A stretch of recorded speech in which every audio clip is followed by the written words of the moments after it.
Hello guys, मेरे YouTube channel में आपका स्वागत है। आज हम डिस्कस करने वाले हैं रुधिर कणिकाएं क्या हैं और ये कितने प्रकार की होती हैं। इस टॉपिक पर हम चर्चा करने वाले हैं। ये बहुत ही महत्वपूर्ण और इम्पोर्टेंट टॉपिक है। इस पर अक्सर एग्जाम में पूछ लिया जाता है। आइए दोस्तों शुरू करते हैं। रुधिर कणिकाएं। रक्त कणिकाएं तीन प्रकार की होती हैं। पहला, लाल रक्त कणिका आरबीसी, दूसरा श्वेत रक्त कणिका डब्ल्यूबीसी और तीसरी होती है प्लेटलेटस। ये तीसरी होती है। ये तीन प्रकार की रक्त कणिकाएं होती हैं। आइए दोस्तों, इसके बारे में हम तीनों के बारे में विस्तार से जानेंगे। पहली आ जाती है हमारी लाल रक्त कणिका आरबीसी। इसके बारे में हम देख लेते हैं। इसके बारे में हम जानेंगे। लाल रक्त कणिका की आकृति द्विअवतल होती है। लाल रक्त कणिका का मुख्य कार्य श्वसन अंगों से ऑक्सीजन लेकर सारे शरीर में पहुंचाना और कार्बन डाइऑक्साइड को शरीर से श्वसन आगे तक ले जाना है। दोस्तों, जो हमारी लाल रक्त कणिका है यही द्विअवतल आकार की होती है। दोस्तों, आप सामने यहाँ पे चित्र देख रहे होंगे लाल रुधिर रक्त कणिका का दोस्तों। और ये क्या करती है? ऑक्सीजन को पहुंचाती है हमारे सभी श्वसन अंगों तक। आरबीसी का यही कार्य होता है। आरबीसी को इरियाथोसाइट्स भी कहा जाता है। इसे अंग्रेजी में इस नाम से जानते हैं। और इसके महत्वपूर्ण टॉपिक जो क्वेश्चन अक्सर आते हैं और जो नोट्स पॉइंट होते हैं वो देख लेते हैं। लाल रक्त कणिकाओं आरबीसी में उपस्थित हीमोग्लोबिन नामक वर्णक पिगमेंट के कारण रक्त का रंग लाल होता है। दोस्तों, हीमोग्लोबिन के कारण रक्त का रंग लाल होता है। दूसरा पॉइंट है हमारा, लाल रक्त कणिका की आयु कुछ दिनों से लेकर 120 दिनों तक की होती है। दोस्तों, जो लाल रक्त कणिका है उसकी लगभग 120 दिन तक का जीवन काल होता है। वो उपस्थित रहती है और अपना काम करती रहती है। इसके बाद नष्ट हो जाती है। फिर हम तीसरा पॉइंट देख लेते हैं। गर्भावस्थ शिशु में इनका निर्माण यकृत में होता है।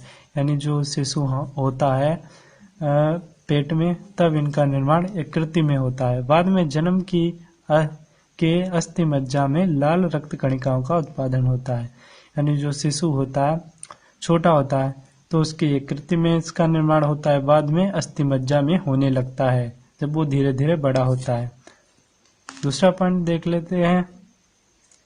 पुरानी एवं क्षतिग्रस्त लाल रुधिर कणिकाओं का भक्षण प्लीहा करती है। अतः प्लीहा को आरबीसी का कब्रिस्तान कहते हैं। दोस्तों, हिंदी में इसे तीली कहते हैं प्लीहा को। और ये क्या करती है? प्लीहा ये होती है आरबीसी जो बनती है हमारी लाल रुधिर कणिकाएं। और जब वो पुरानी हो जाती हैं यानी ओल्ड हो जाती हैं तो वो प्लीहा में चली जाती हैं और वहाँ इसको प्लीहा नष्ट कर देता है। लाल रुधिर कणिकाओं को जब वो ओल्ड हो जाती हैं या उनका जीवन काल हो जाता है लाल रुधिर कणिकाओं को, तो वो प्लीहा क्या करता है? उनको नष्ट कर देता है। इसलिए प्लीहा को आरबीसी का कब्रिस्तान कहते हैं। ये अक्सर एग्जाम में पूछ लिया जाता है। आगे दोस्तों देख लेते हैं। ये हमारा है हीमोग्लोबिन में लोहा तत्व Fe+2 अवस्था में पाया जाता है। लोहा तत्व की कमी से रक्त अल्पता एनीमिया का रोग हो जाता है। दोस्तों, हीमोग्लोबिन की अगर शरीर में कमी हो जाए तो वहां पर रक्त अल्पता रोग हो जाता है, एनीमिया रोग हो जाता है। ये अक्सर एग्जाम में पूछ लिया जाता है। ये किसकी कमी से होता है? हीमोग्लोबिन में लोहा तत्व की कमी के कारण होता है रक्त अल्पता एनीमिया रोग। ये हमेशा पूछ लिया जाता है दोस्तों, इस पर इम्पोर्टेंट लगा लीजिए। दोस्तों, आगे देखते हैं। अगला पॉइंट है 6वां, वयस्क मनुष्य में आरबीसी की संख्या पुरुष में 50 से 55 लाख मिलीमीटर घन तथा स्त्री में 45 से 50 लाख मिलीमीटर घन पाई जाती है। दोस्तों, ये आरबीसी की संख्या है। दोस्तों, मेल और फीमेल में इतनी पाई जाती है। और 7वां पॉइंट है हमारा, पहाड़ों पर रहने वाले मनुष्य में आरबीसी की संख्या सामान्य मनुष्य से अधिक पाई जाती है। दोस्तों, जो हमने मेन जो पॉइंट बताए ये बहुत ही महत्वपूर्ण है परीक्षा की दृष्टि से। आप इनको नोट कर लें और अच्छी तरीके से याद कर लें और आप अच्छे अंक प्राप्त कर सकते हैं। ये हमेशा आपको पॉइंट काम में आने वाले हैं, ये हमेशा एग्जाम में पूछ लिए जाते हैं। आइए नेक्स्ट देखते हैं, श्वेत रक्त कणिका WBC। ये भी बहुत ही महत्वपूर्ण है, ये अक्सर परीक्षाओं में पूछ लिए जाते हैं। दोस्तों, जो आपको टॉपिक पढ़ा रहे हैं ये बहुत ही महत्वपूर्ण टॉपिक है, ये सभी के लिए इम्पोर्टेंट है। WBC देख लेते हैं। इनका प्रमुख कार्य हानिकारक तत्वों तथा बीमारी पैदा करने वाले जीवाणुओं से शरीर की रक्षा करना है। इनकी आकृति अमीबा के समान अनिश्चित होती है एवं ये आकार में आरबीसी से बड़ी होती हैं। दोस्तों, जो आरबीसी से बड़ी होती हैं WBC, ये आकार में बड़ी होती हैं। WBC को ल्यूकोसाइड भी कहते हैं, ल्यूकोसाइड भी इसे कहते हैं, दूसरा नाम अंग्रेजी में है। और इसके भी जो इम्पोर्टेंट पॉइंट है उनको एक नज़र से देख लेते हैं। ये बहुत ही मल्टीपल क्वेश्चन में पूछ लिया जाता है अक्सर ये पॉइंट्स इम्पोर्टेंट वाले, इसलिए इन पर ध्यान थोड़ा देने की ज़रूरत है। इनका निर्माण अस्थिमज्जा तथा लिम्फोनोड में होता है। दोस्तों, ये अस्थिमज्जा में भी बनती है और लिम्फोनोड में भी बनती हैं।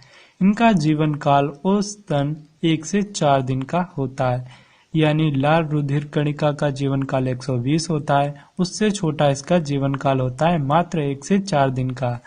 दोस्तों, अगला पॉइंट जो देख लेते हैं, WBC में केंद्रक पाया जाता है। WBC में क्या होता है, हमें केंद्रक पाया जाता है। ये एक नई जानकारी प्राप्त हुई, इसको भी नोट कर लेना, ये बहुत ही इम्पोर्टेंट पॉइंट है। ये पॉइंट ही अक्सर पूछ लिए जाते हैं 1-2 नंबर में, इसलिए इन पर ध्यान देने की जरूरत है। एक और पॉइंट देख लेते हैं, ब्लड कैंसर में श्वेत रुधिर कणिकाओं की संख्या अत्यधिक बढ़ जाती है। दोस्तों, जो ब्लड कैंसर होता है उसमें श्वेत रुधिर कणिकाएं शरीर में ज़्यादा हो जाती हैं और लाल रुधिर कणिकाएं कम हो जाती हैं। ये फैक्ट है, इसको आप कॉपी में लिख लीजिएगा। और अगला हम देखते हैं, प्लेटलेट्स को हिंदी में रुधिर पट्टिकाएं बोलते हैं। इन्हें थ्रोम्बोसाइट भी कहते हैं। ये वास्तविक कोशिकाएं ना होकर एक बड़ी कोशिका के टुकड़े होते हैं। इनका आकार आरबीसी एवं WBC से छोटा होता है। इनका मुख्य कार्य रुधिर के थक्के बनाना होता है। दोस्तों, इसके जो मेन पॉइंट हैं जो एग्जाम की दृष्टि से इम्पोर्टेंट हैं उनको देख लेते हैं। इनका निर्माण भी अस्थिमज्जा में ही होता है। जो हमारी प्लेटलेट्स होती हैं इनका निर्माण अस्थिमज्जा में होता है। दूसरा जो पॉइंट है, प्लेटलेट्स रक्त वाहिनियों की सुरक्षा तथा खून बनाने में सहायक होता है। दोस्तों, प्लेटलेट्स का जो मेन कार्य होता है वह रक्त वाहिनियों की सुरक्षा करना और खून बनाने में सहायता प्रदान करना होता है। और तीसरा पॉइंट है, शरीर में प्लेटलेट्स की संख्या 1.5 लाख से 4.5 लाख मिलीमीटर घन होती है। दोस्तों, अगर इससे ये प्लेटें कम हो जाती हैं किसी मनुष्य शरीर में तो वह कमजोरी महसूस करने लगता है। अगर इतनी रहती हैं तो वह मनुष्य स्वस्थ रहता है। दोस्तों, ये अक्सर एग्जाम में पूछ लिया जाता है। ये मोस्ट इम्पोर्टेंट क्वेश्चन बनता है कि स्वस्थ मानव शरीर में कितनी प्लेटलेट्स होती हैं, और ये अक्सर पूछ लिया जाता है। दोस्तों, इसी प्रकार से वीडियो पाने के लिए मेरे चैनल को लाइक एंड सब्सक्राइब करना ना भूलें। और ये आपको जो इम्पोर्टेंट टॉपिक्स पढ़ाए जा रहे हैं ये आपको बहुत ही हेल्पफुल हो एग्ज़ाम में साबित करेंगे कि आप बहुत ही अच्छा प्रदर्शन कर पाएंगे और आपकी सहायता भी कर रहे होंगे ये टॉपिक्स। और इसी प्रकार से आगे भी हम आपको टॉपिक्स प्रोवाइड करवाते रहेंगे। बस हमारे चैनल को सब्सक्राइब कर लीजिएगा। धन्यवाद।